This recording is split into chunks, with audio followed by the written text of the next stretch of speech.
Welcome to the Well-Seasoned Librarian podcast. I'm host Dean Jones, and this is Season 6, Episode 4. We have an encore presentation in honor of the coming St. Patrick's Day week, and two other guests that are going to be on that are also Irish authors.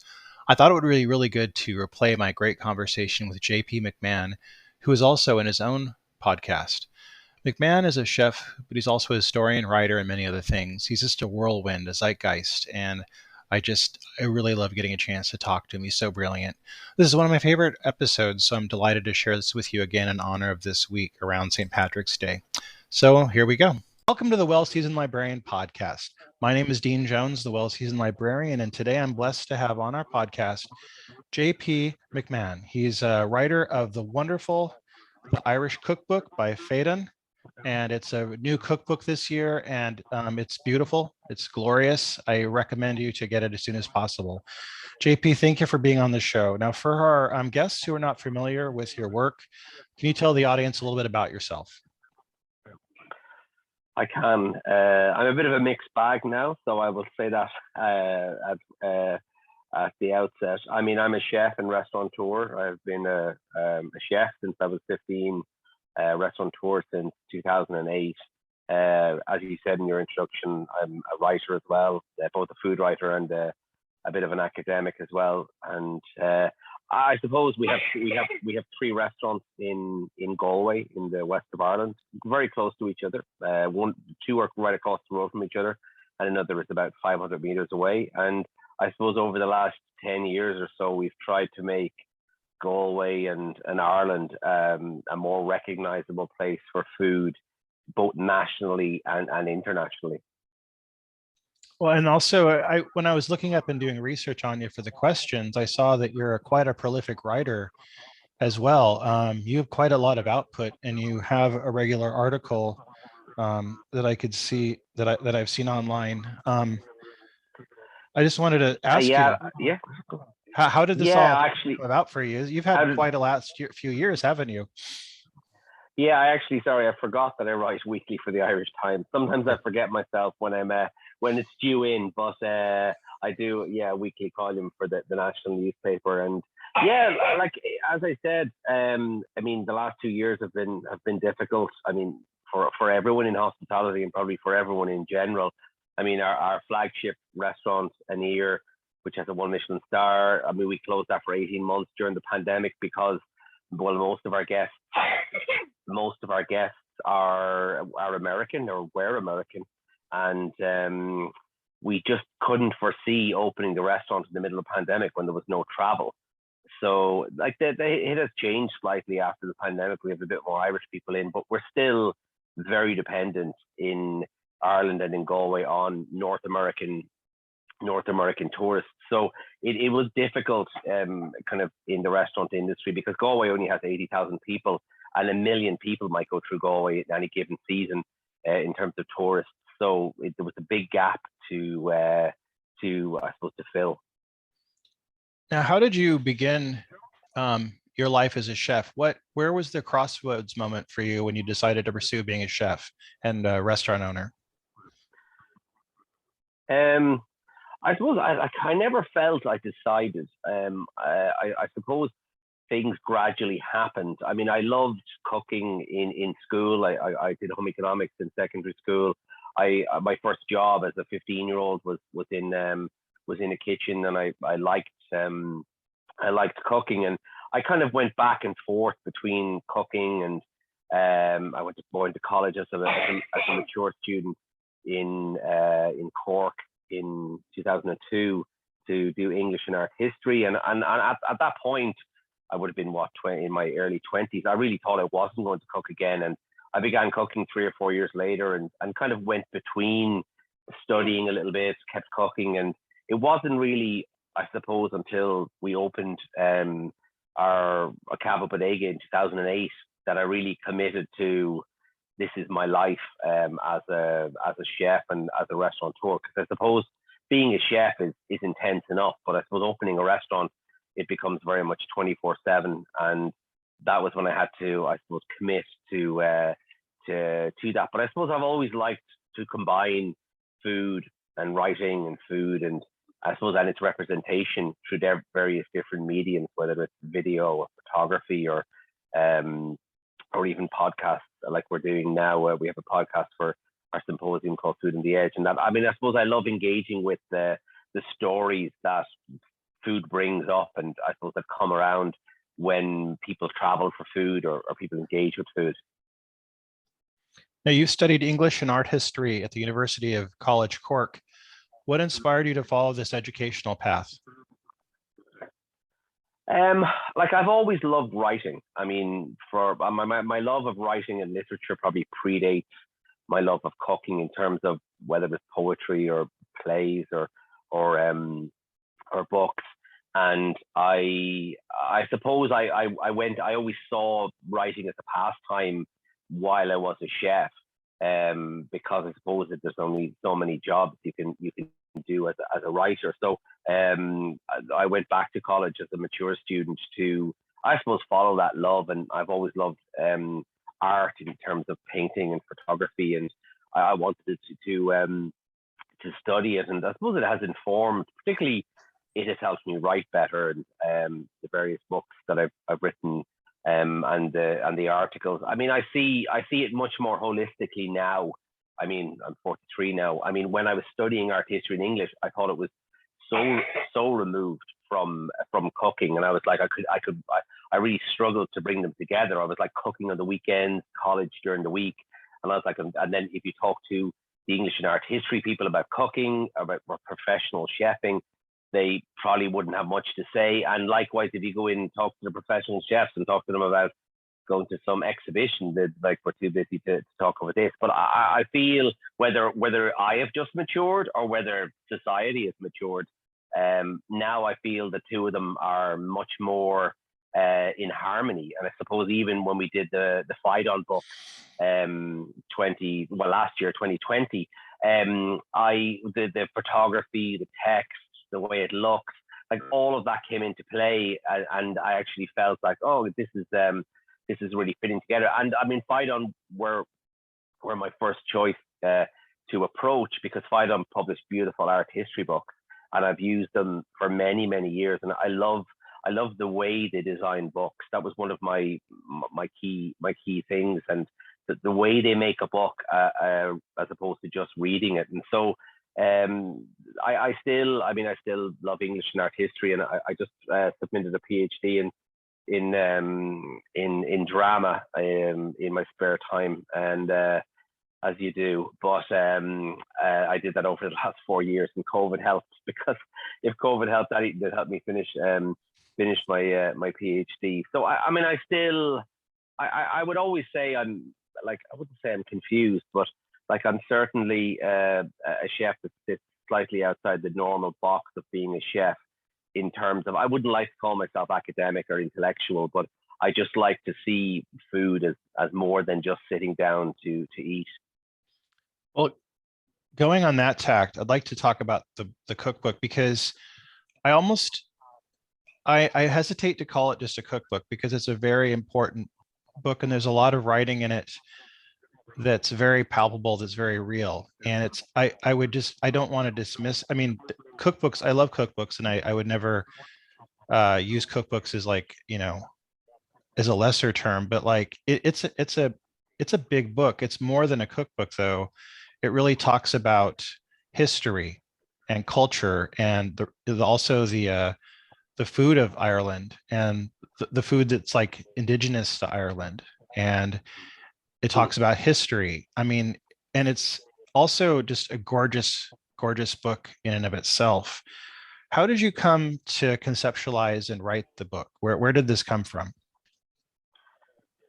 I suppose it began when we opened Aniar 10 years ago, and decided to look into indigenous foodstuffs in Ireland. So whether it was wild seaweed or herbs or different wild birds, wild fish, like all of the salmon, which everyone knows, but wild salmon, a lot of things that I suppose for me people took for granted, because when you think of Irish food, generally you think about stews or things that are hearty, and we I suppose over the years in Aniar have investigated what Irish food was, and also what it can be. Very much inspired by the Nordic food revolution that took place in the Nordic countries from about 2005, about trying to produce a cuisine from your native ingredients, or from 80 to 90% native ingredients. There's always things that you need from the outside world, like sugar or lemons, or these things that your country just doesn't produce. But we began this process, and over time we refined it, and then I suppose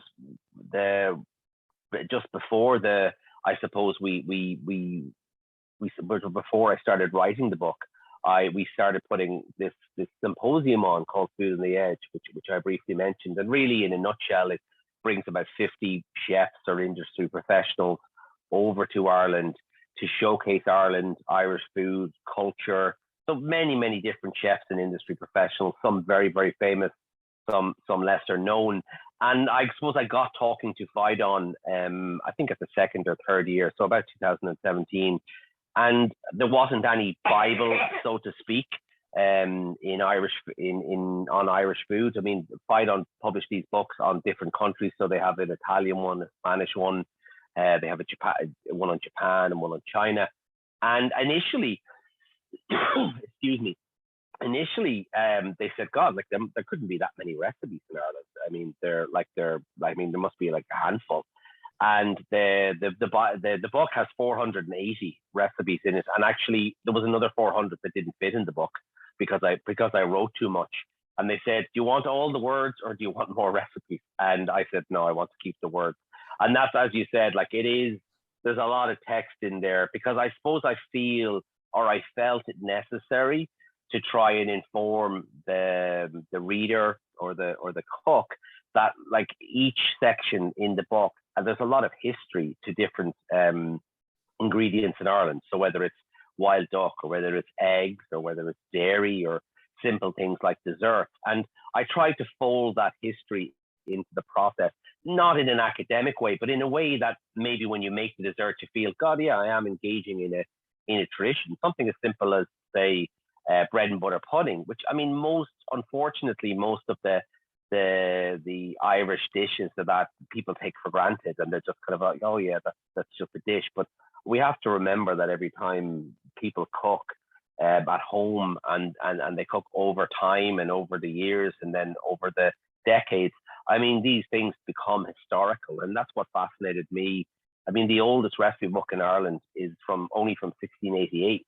So everything before 1688 is mentions of foodstuff, but that we don't have any recipes predating. So that's only 400 years ago, and people have been in Ireland for 10,000 years. So we really don't know an awful lot, other than, say, through archaeological digs, where they find, okay, people ate beef here, people ate oysters there.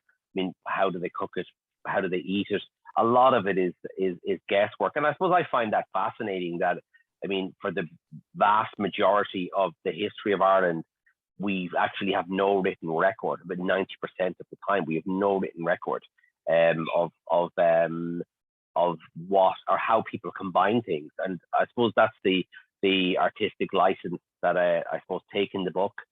So I say, look, well, we have oysters and seaweed, and they've both been here 10,000 years, and maybe that there's no reason to say that people did not eat oysters and seaweed together, and that. And so that's, I suppose, the modus operandi of the book. And it took 4 years to write, from about 2017 to 2020.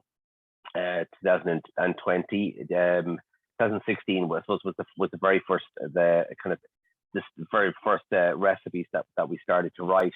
And there's enough there for a whole sequel. I've written a fish book in lockdown just on recipes that were left over, and it's about trying to, again, I suppose, start the whole process again. But look, at the moment, the book is selling well. I think it's sold about 25,000 copies worldwide, and I mean, that's credit to Fidon as well. Their distribution system is very, very good. So, I mean, I will wait a year or two and then see, will we enlarge the project. And really, any section of the book, And if there's any of your listeners who want to write a book on Irish food, like any section in that book could be amplified to a book. Like we edited down so much, and you could write a book on milk in Ireland, and there's so much there. It's such a beautiful book, and I loved all the recipes in it. I loved reading them and getting a sense of what Irish cooking is like. And I've read other books before. I have lots of other books, but this was, I think, the best I've ever seen. And did you feel that somebody needed to kind of address the idea? Because many people in the West don't know. We don't know over here in America usually what Irish people cook or eat. And I think that usually if we get a book on it, it's usually kind of twee and maybe like meant to be a gift or something. And it's got, a handful of recipes, like you said. So did you want to kind of address that and like talk to the world and say, this is our food, this is our heritage? Yeah, absolutely. So, and I completely agree with you in the sense that I suppose the way that we have marketed Irish food probably since our independence, maybe since the 1920s, and we have kind of treated it as a lesser thing, and used it as a vehicle to get people to Ireland to do something else, to look at the scenery, to engage in the history of their family and that. And other than say a few books, like we could say Darina Allen or Myrtle Allen, who are very, I suppose, famous food writers in and of themselves, or maybe Theodora Fitzgibbons. There's been a few, about 4 or 5 writers in the 20th century that have tried to do what I did, and I use their books, and also I make reference to their books a lot. But I suppose the problem was that a lot of times these books were published internally in Ireland, and they were never, I suppose they weren't considered as much for the export market, and they never made it to the States. I mean, 1 or 2, Darina's probably made it, or I know Coleman Andrews did a Food of Ireland book as well. But I think by and large, like a book addressing Ireland as an entity, I think was missing. And I suppose I felt that I wanted to try and address this, particularly for an international audience, and particularly for a North American audience. Now, as I've said before, it's a beautiful book. Like it is visually arresting. Now, there was some production work that was done by the design was done by Julia Hastings, and I know that Phaedon usually does really beautiful books. How much of a hand did you have in the look of the book as as somebody who studied art? Well, I suppose, I mean, Judith did most of the stuff for the book, and I suppose was there to say I like it, and I like the way it works in the book, and the font, but everything was supposed important to us. As I said, the way in which the recipes were written, the font, the amount. I would have loved to get more photographs in, but unfortunately, as they kept saying to me, the more photographs, the less text. So, and I kept saying, no, we have to keep this text in. And also the end of the book with the index of wild food is quite long. And I had wanted originally to have that illustrated. So I would have loved to have an illustration of the seaweeds and the mushrooms and the wild herbs. But unfortunately, we just ran out of space. And like, if you look through the wild food index, you'll find that there's loads of recipes embedded in that. And so there's 480 in the book, but sometimes when there was a small recipe for, say, I don't know, rose hip, they said, well, how about just put that into the rose hip index and say this is what you can do with it. So, it was, I suppose, an effort to try and cram as much in as possible, because I suppose I was afraid that, well, what if I don't get another chance to do this, and we need to address this. So. But look, I mean, in spite of COVID, I mean, the book literally came out at the beginning of COVID, like March 2020, and in spite of that, it still has we sold an awful lot during lockdown.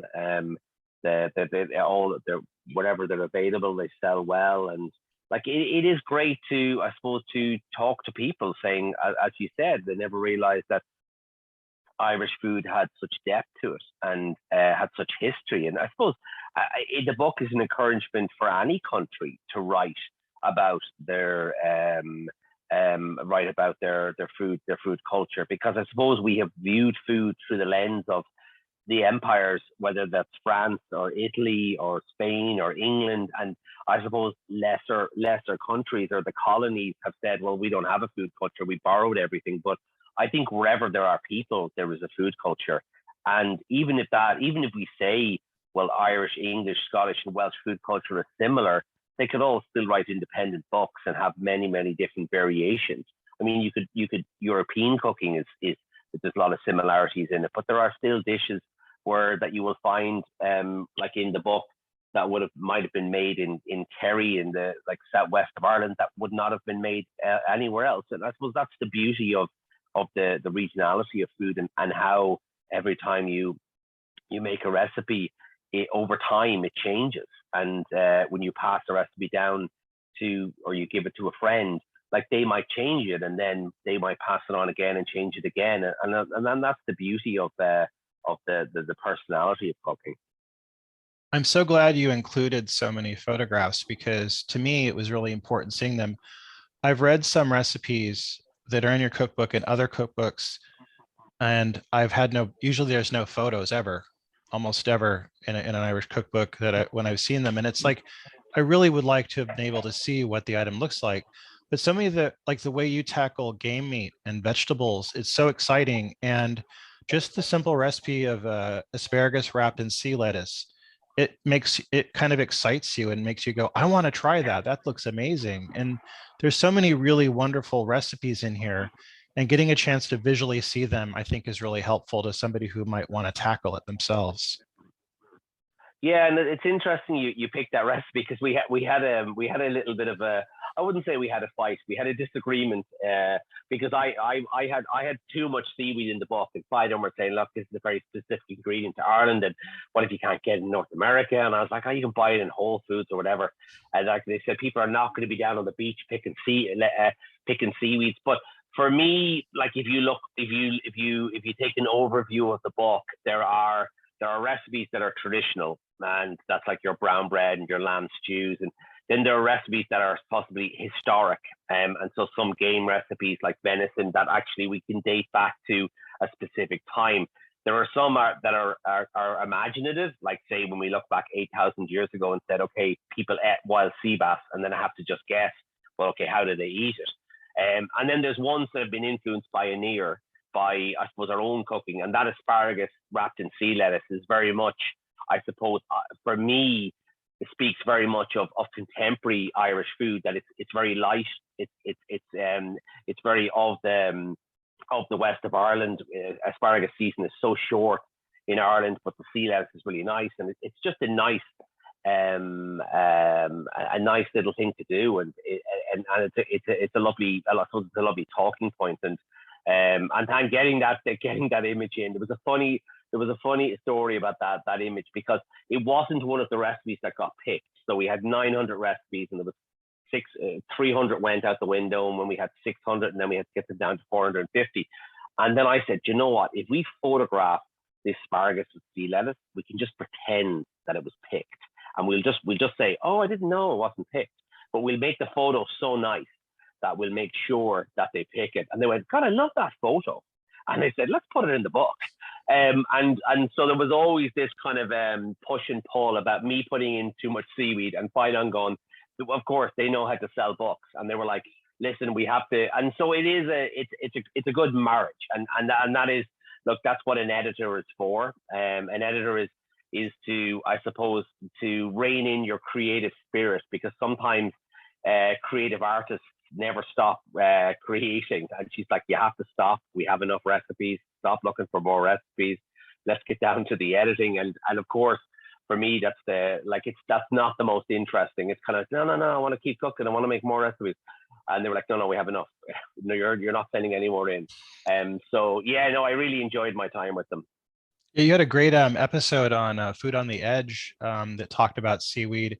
And it coincided, I think, with so many cooks in America taking up the challenge of cooking with seaweed. And I think that in the Bay Area here, where I'm at, I live near the ocean, so there's a lot of recent people that are starting to sell seaweed at farmers markets.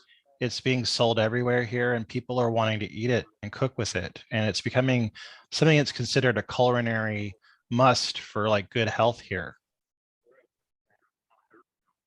Yeah, and actually, just literally about half an hour before we were talking, I saw Alice Waters posting about seaweed producers in the Bay Area who are out foraging huge bits of kelp. And I Yeah. mean, the Pacific is warmer than the Mhm. west of Ireland, and so the seaweed is going to grow more.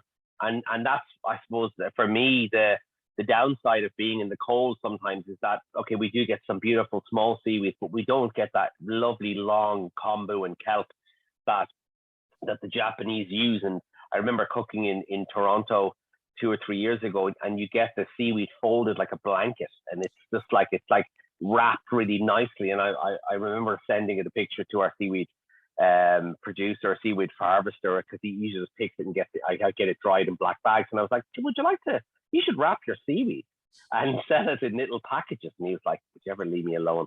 And so the Japanese treat seaweed like gold, and we treat it like, I don't know, like you just throw it onto the back of a tractor and then drop it into someone. And I was like, God, like I mean, but we're learning, you know, and I think that we can learn about how to treat seaweed better and to give it more value. Because I suppose for most people still, seaweed is just something that gets washed ashore, and it's annoying and it smells, and it's really unfortunate because not only, as you said, for health, for nutrition, but for flavor and taste, it's just it has so many possibilities. And from wrapping stuff, wrapping fish, wrapping asparagus, chopping it up and putting it into stews, like there's so much you can do with it.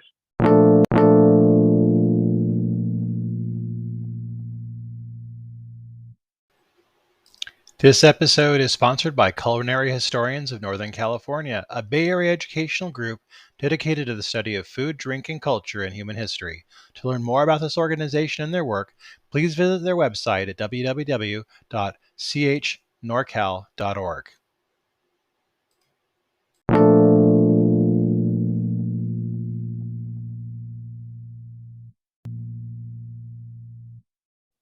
Now, I did touch on just now Food on the Edge podcast, which is a magnificent podcast.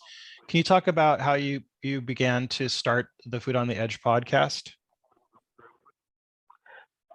Yeah, I suppose we started it with I think we started before lockdown, or actually we might have started it after, I suppose, once the pandemic had began.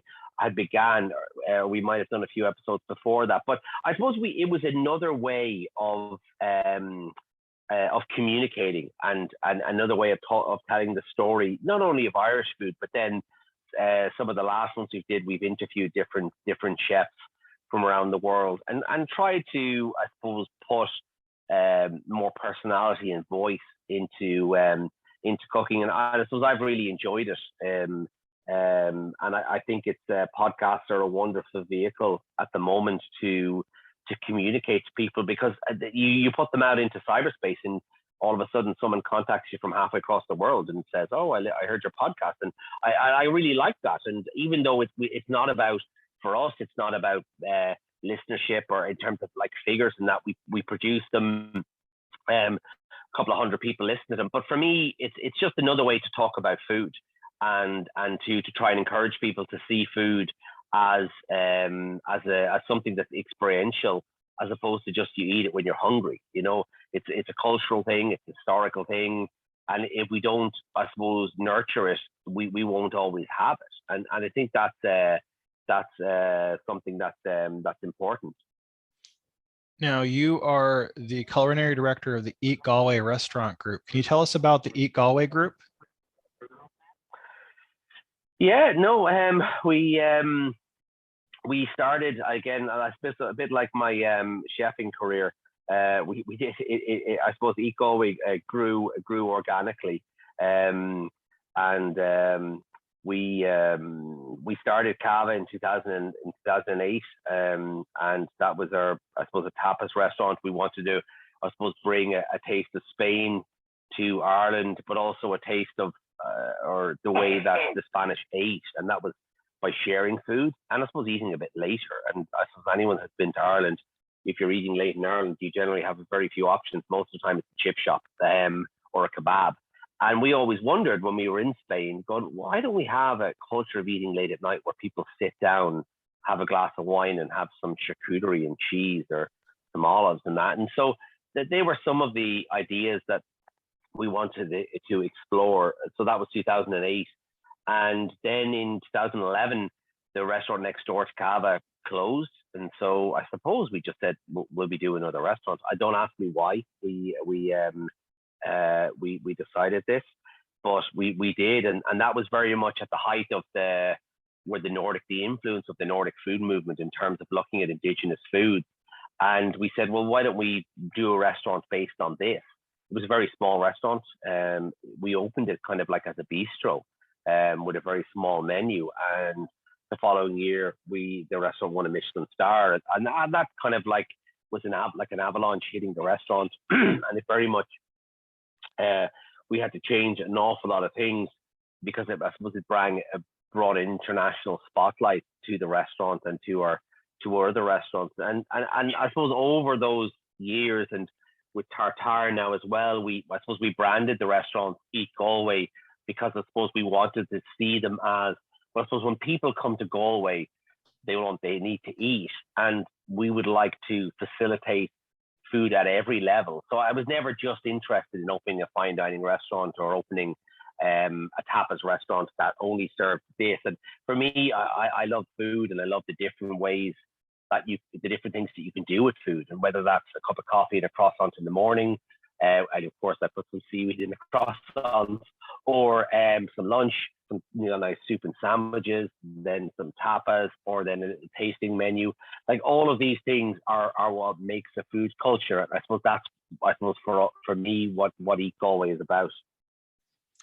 So I wanted to ask you also, I've been looking at pictures of your Food on the Edge symposium online, and it looks really exciting. Can we talk a little bit about the Food on the Edge symposium that you're having yearly?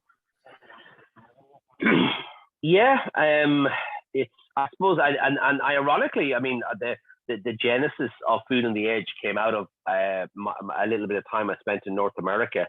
One was in Charleston, when I cooked in Charleston with about 14 or 20 international chefs. We spent a week in Charleston with Sean Brock. We got this tour of Charleston, like the different foodways, the history of food there. And it got me thinking, saying, why don't we do this in Ireland? I mean, we have great ingredients, but why don't we bring chefs to Ireland? And another event I was at was called Terroir up in Toronto, which is a symposium that kind of gave people 15, 20 minutes to talk about what they do. And I combined those two things and said, well, why don't we put on an event where we invite 50 or so chefs or industry professionals or a farmer or a winemaker, and allow them to tell their story, and then also bring the visiting chefs. If you do a little culinary tour and show them our ingredients, bring them out to some of the farms, out to say a chicken farmer, out to a duck farmer, have a meal at the farm. And what I realized was, not only do I suppose we lack confidence in selling ourselves in Ireland and talking ourselves up in terms of our food, we also underappreciate, I suppose, the natural beauty of being small. And that's something I think we just take for granted. And a lot of times we see it as a negative thing. We see it like being a small country, small roads, small everything. And I remember there was a chef over from Boston, and he said to me, God, you just don't get roads like this in America. And this was a small country road that no one would take any notice of. And it was the first time I looked at it and said, that's actually a very beautiful thing, as opposed to giving out about it, saying we need to knock this small road down and build a bigger road.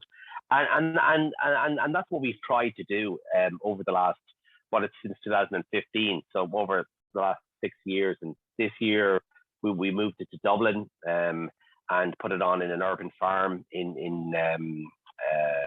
in Dundrum called Airfield, which is a great example of urban farming. Really, really, and a lot of Irish people don't even know about it, but it's very much up there with anything that Dan Barber or Alice Waters are doing. And again, it's, I suppose, just because we don't sing about it enough, and we don't say, look, this is we're world leaders in this, and so it's really about shining a light on Ireland for the benefit of ourselves and also for the visiting speakers and delegates. I wanted to ask you about your restaurant Cava Bodega. You opened it in 2008, and it was your first restaurant. What was the experience like opening Cava in Galway, and what has been your experience with the restaurant?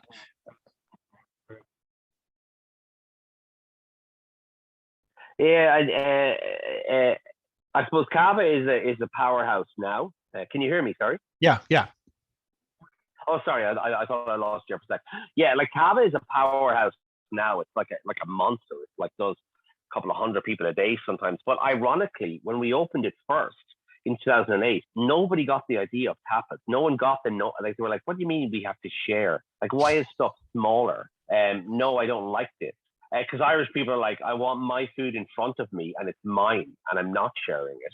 And I don't want to, why is this one coming first? Because I don't want it first. And like, it literally took 2 years. And I remember, like, if you say, for example, like Cava might do 400 people on Saturday, I remember days where we would do 8 people all day. And really, I would question going, are we doing the right thing here? I don't know. I mean, maybe we should go back to doing a la carte and main courses. But we got a review in the Irish Times in 2010, and by a restaurant critic called Tom Dorley, and he said, "Look, this is a great place to go to." And ever since then, we never looked back, and it's been a wonderful journey exploring Spanish food in Ireland, and we published a book, Cava, A Taste of Spain in Ireland, which we're publishing the fourth edition now. It's a book we published ourselves in house with my sister, who's a graphic designer, and I suppose I still see Cava as the beginning of so much, not only in terms of the renaissance of a food culture in Galway, and there were certainly other restaurants that played a part. We were just one restaurant among many, but for me, Cava led to so many more things. I mean, without Cava, we would not have opened Aniar. Without Cava, we published our book, I would have not got my column on the Irish Times. Without my column in the Irish Times, we wouldn't have got more international attention. Without Aniar, we wouldn't have got Food on the Edge, and then without Food on the Edge, we wouldn't have got a Fight On book. So all of for me, in spite of like the focus being now on Irish food culture in Ireland, all of this began with a kind of small Spanish restaurant that we opened to bring a little sunshine to Galway. And Galway can get a lot of rain, and it certainly doesn't get a lot of heat. So for me, it was about kind of transforming Galway. And we've had so many Spanish people work through the restaurant now, and we've developed so many interesting historical connections with Spain over time, and the different connections that I never even realized over the last 500 or 600 years that Ireland had with Spain, that I suppose people had forgotten or people just hadn't paid any attention to. So lots of things we realized after the fact. But I think also one other important point to make is that Cava was the first place where we started working with local farmers. The farmers just came to us and said, "Do you want to buy my chicken? I have a farm 10 or 15 kilometers away. Do you want to buy my beef? I'm here." And then once you start working with a few farmers, then more farmers come, and then the sheep yogurt farmer comes along, and then you say, well, my friend has a restaurant down the road, they might take some as well, or my other friend has a restaurant down here, and that's how it all just snowballed. And now, I mean, Galway might have 40 restaurants, and so many of them are using local produce. And I think you probably went through the exact same thing in the Bay Area in the like 90s or noughties, where this explosion of local food, and I think that's what Ireland, I mean, developed on top of that, and hopefully Galway people will come to Galway, and we will influence other food cultures to look at us and say, wow, it's a small town, but we can do it as well. I wanted to also ask you about your restaurant Aniar, and how it's inspired. It's in the Galway's West End, and the food is inspired by the west of Ireland. Can you tell me about your menu and the food you create for Aniar?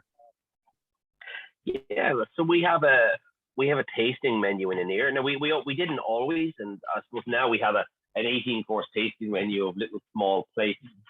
But when we opened first, it was very much a traditional a la carte menu with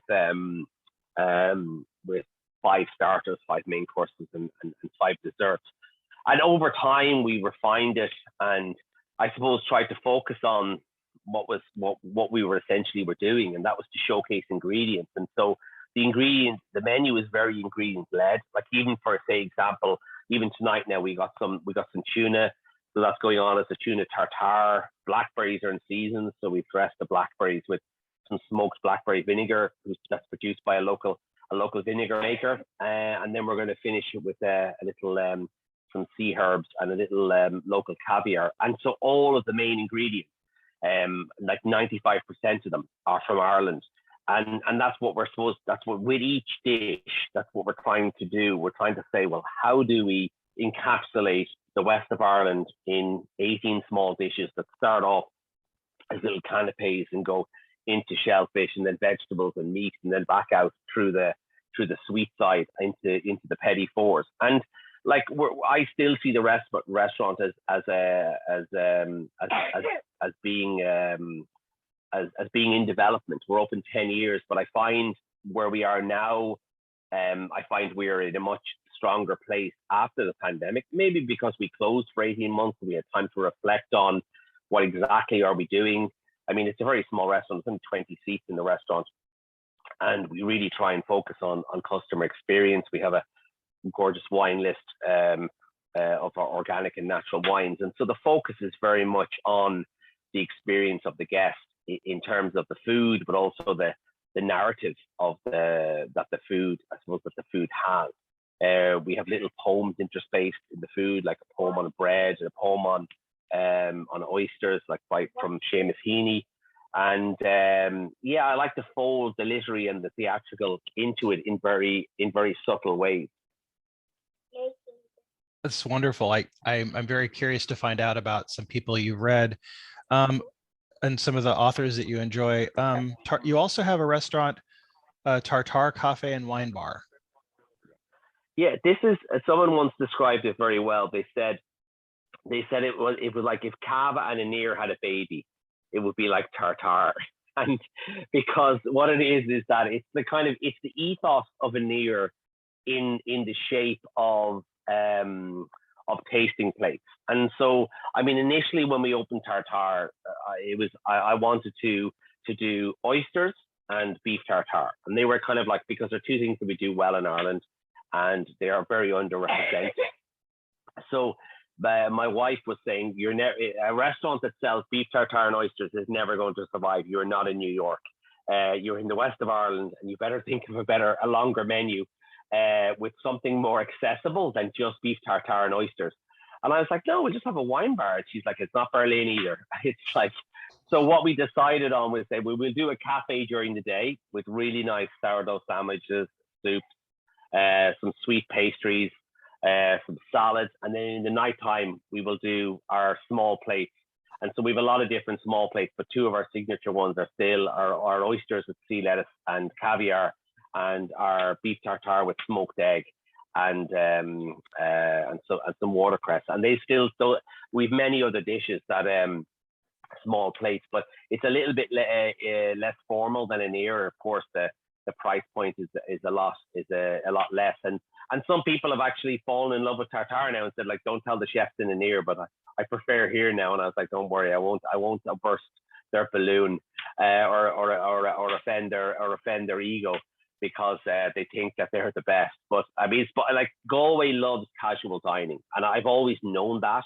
I mean, some cities are built for fine dining, and maybe that's London or Hong Kong, like you need not only a lot of capital, but you also need financial sectors, and you need so much more things in a city if you want to have a number of fine dining restaurants. And like there are 2 restaurants with Michelin stars in Galway, and I would say that's almost that breaking point. I mean, if you got a 3rd restaurant with a Michelin star in Galway, I don't know if we would all survive, because Galway is I suppose a very artistic bohemian city, and it loves casual dining. And Tartare and Cava, I suppose, are I suppose testament to that, and also the many other wonderful casual dining restaurants that we have in the city. When it comes to your cooking style and technique as a chef, who has most influenced you? Like I'm self-taught as a chef, so I mean, I certainly have get a lot of my ideas from reading and like more recently on from looking at stuff online and on Instagram. I mean, there's a lot of different chefs who have influenced the way in which I cook, and certainly on the Nordic side, like chefs like René Redzepi or Magnus Nielsen have very much informed what we do in Aniar. I mean, on the other side of that, there's a lot of Spanish books. Claudio Rowan's book on Spain has very much been very influential for me in terms of Spanish cooking. And then closer to home, I mean, Doreen Allen's book, Myrtle Allen, Theodore Fitzgibbon, a lot of Irish chefs that have written about Irish food, like, inform me as well. So it's very mixed. And still, I mean, even some British cooks like Nigel Slater. I mean, I used to collect Nigel's columns in he's still writing in the Observer, and the Guardian. And I used to love that, the way in which he, I suppose, tells a story through ingredients, and even through the time of year and that. And I suppose I really felt that was influential to the way in which I think about ingredients. I wanted to ask you, what do you think your perfect meal would be if you could narrow it down to one thing? Yeah, I get asked this question a bit sometimes, and sometimes it disappoints people in the sense of think it's going to be the most sophisticated thing in the world. But like my one of my epiphanies through my career as a cook, or through the process of becoming a chef, was when I was 11 or 12, and it was the first time we were on holidays in Tipperary, which is kind of in the southern Midlands in Ireland. And we were in this restaurant, and I said to my mother, I'm going to have the spaghetti bolognese. And this was in the 80s in Ireland, and she was like, you're not going to like that. You're not going to eat it, because everyone else was having burgers and chips. And for some reason, I wanted to be different. I was like, I'm having the spaghetti bolognese.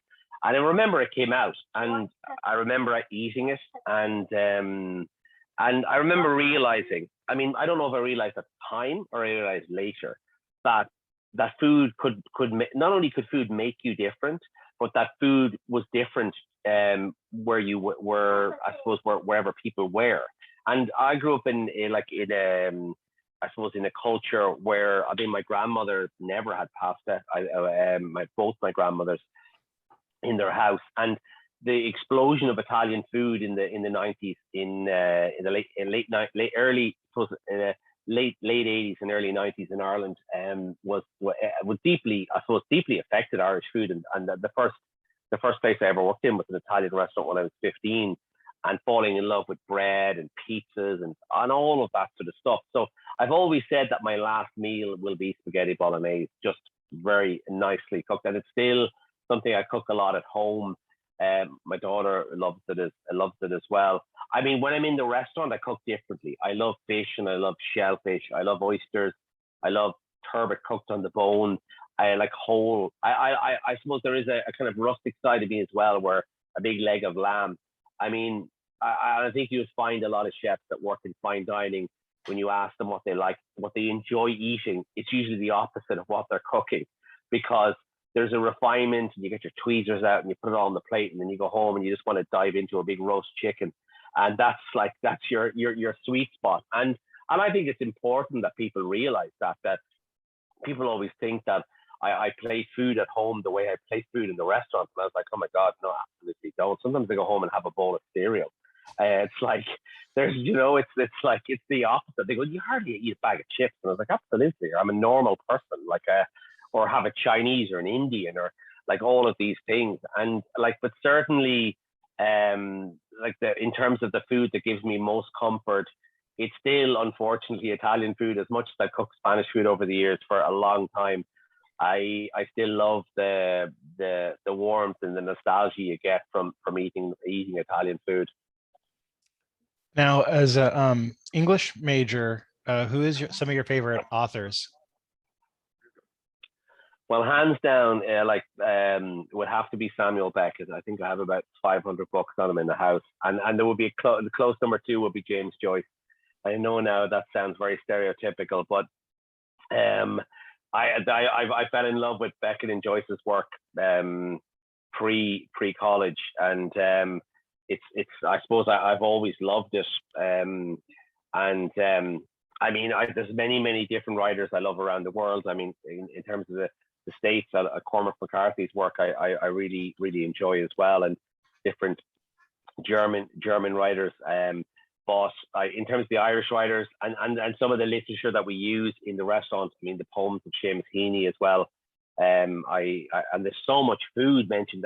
When I began the book and began looking for food in literature, you end up finding so much of it, and you didn't even realize. I don't know how many times I read Ulysses or any of Joyce's work and didn't even think about the food, and then you read it again thinking about food, and like, it's nearly on every single page, and it's testament. I mean, I mentioned it in the Irish Cookbook that these authors were interested in food because they're historical documents now as well, and so we can look at Ulysses, which is based in 1904, published in 1922, but we can say, okay, wow, we can look at, even though we mightn't have specific recipes, we can say, oh God, the guys were eating this in 1904, and that can help us broaden out our food culture. So literature helps us so much. And as I said to you, with the first recipe book, the 1688, which is in Burr Castle, if we look at medieval literature, we find references to food. And I found a reference, just one reference to, or one example was to this onion and dillis compote thing. That was mentioned in some middle medieval text in Ireland. And I don't know if it was a jam or if it was a stew, but we ended up making an onion and a seaweed compote. And that's just, I suppose, for me, the ways in which literature can influence food in a creative way. JP, it's been wonderful talking to you. I really want to thank you for being on the podcast. I love talking to you, and I'd love to be able to talk to you again. Thank you. Listen, thank you so much. It's been a pleasure. That was my conversation with writer, author, restaurant owner, JP McMahon. He has his own podcast you can listen to on Spotify called Food on the Edge, and he has many restaurants in Ireland. Get a chance to read his book, The Irish Cookbook. It's just a fantastic cookbook, and it's one of my all-time favorite cookbooks. Tomorrow we're going to have, on St. Patrick's Day, we're going to have wonderful author and cooking school owner Darina Allen. She's going to be on talking about her Ballymaloe Cookery School and her book Forgotten Skills of Cooking, which is re-released this year. I had a really fantastic time getting to talk to Darina, and it's wonderful to get to play that conversation on St. Patrick's Day tomorrow. Caroline Hennessy is going to be on Friday. She'll be talking about the official Guinness cookbook, which I got a copy of 2 weeks ago, and it's just fantastic. I really love it. So creative and so fun. That'll be Caroline Hennessy on Friday. Until then, I hope you have a great rest of your day and get prepared for St. Patrick's Day tomorrow. Have fun and keep cooking. I've been getting